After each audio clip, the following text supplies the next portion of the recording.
hoodie मचा zero tanam दरते सानाम को सगुन दाराम नि दुबने लेके बढ़ती सेना खबर को वेस्ट बेंगल पनोत मालदा होनोत रेना हबीपुर ब्लॉक रेना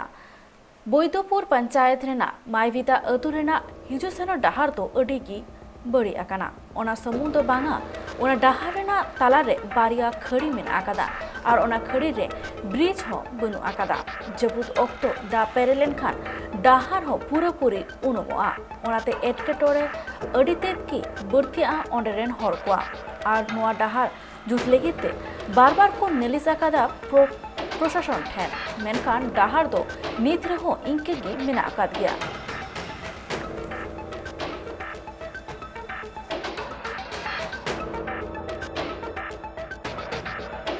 निये डाहार दो अडी असुविधा हुई कना कारण निये डाहार तले चला हजु कना प्राय दिल्ली लेका दिल्ली मोटरसाइकिल बांग साइकिल ते से ताड़ाम ते अडी असुविधा इके कना गाड़ी हो माने बरसा समय बाम पारम कना लटू लटू डुभा सामने रे नेलोक कान गया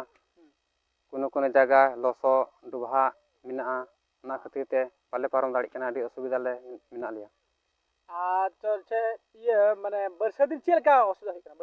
बरसा दे अडी दरदान तो असुविधा हुई कना कारण जगह जगह लटू लटू डुभा मिना दा जमा कना लसो मिना गाड़ी बाम पारम कना लिया और आले दो नले दिनम ले चला हजुना ये डाहार तेगी लटू गाड़ी चला हजु कना लटू गाड़ी तो बांग चला हजु कना कारण लटू लटू डुभा मिना ओना करते बाको पारम दाड़ी कना गाड़ी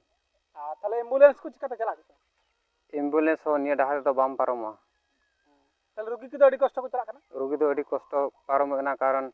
निये सामने मिटे स्टैंड मेना ओंडे को ताड़ाम इदी कते को इदी का रुगी